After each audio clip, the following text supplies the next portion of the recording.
right, so today I'm going to take a moment to explain to you a piece that I just recently recorded, which happens to be Mozart's Rondo. And then I'll go ahead and play a little bit first, just so everyone can really get a feel for this kind of fresh and light sound.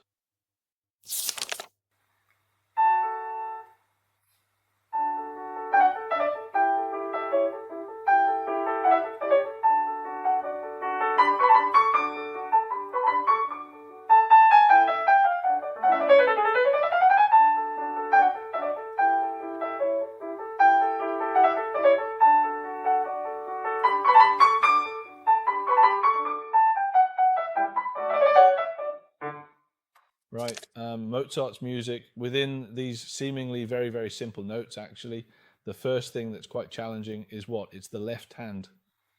You have to play it evenly. You see, this actually feels quite easy, but often it's not played evenly. Just this part, I'll demonstrate it for you.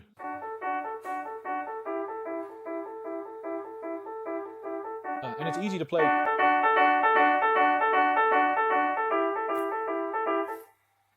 This music of Mozart and the music of Chopin, these two composers, because both are primarily based on a singing quality,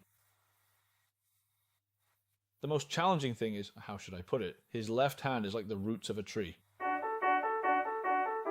Because in the right hand, when you want to, sing, there's definitely a lot of rubato, a lot of freedom to really express yourself.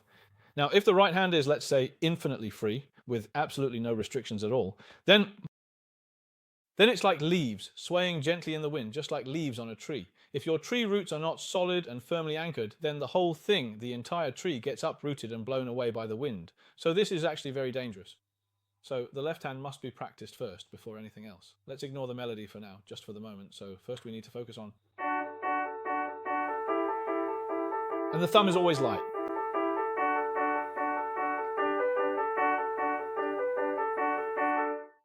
You can't. This is what's most likely to happen, just like this. Okay, now let's look at the right hand. This piece is completely like an opera.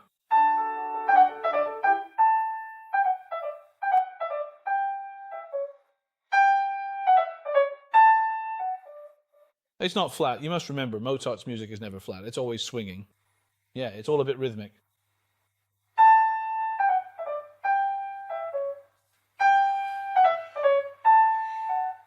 It's not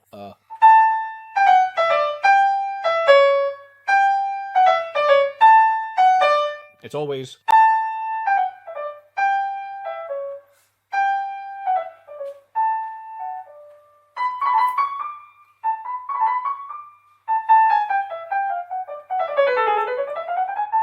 This also isn't like a scale.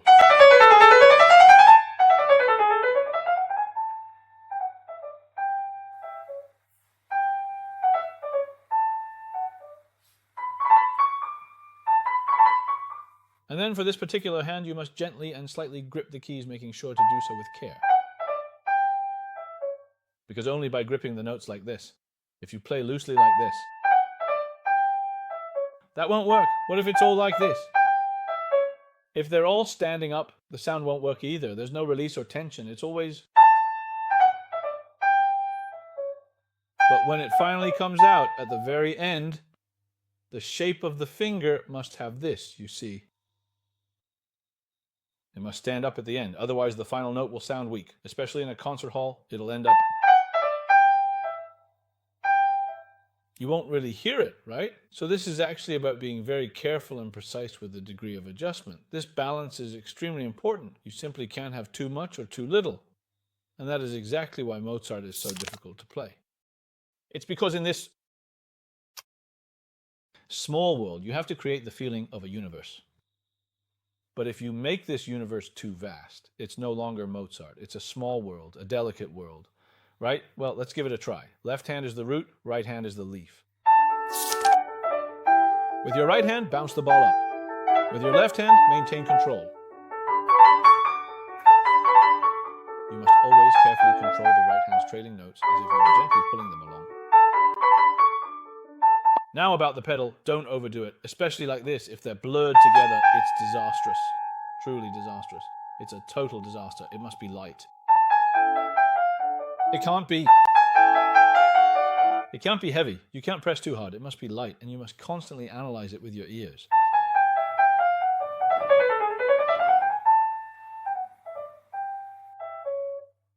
Your ears and your feet are now connected. It's as if your ears are right there.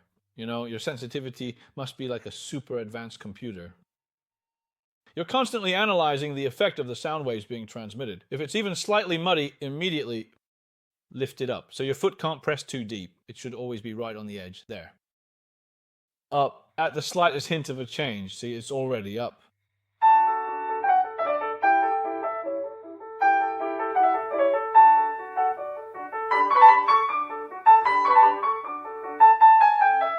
Look at the legato.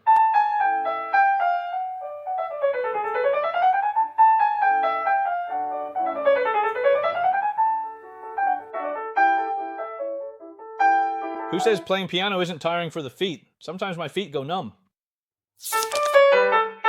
And then we change roles.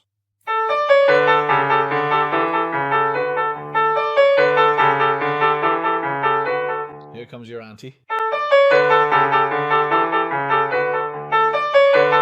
The left hand is your uncle.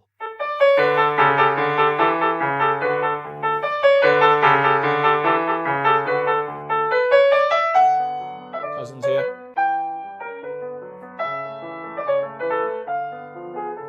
Look at this harmonic change. This one.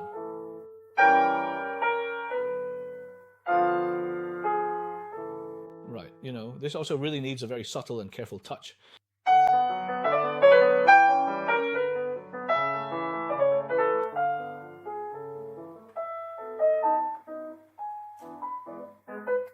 When I was little, it was hard to find the right balance. People would tell me, hey, this needs more feeling, this tone color when the scale changes like this.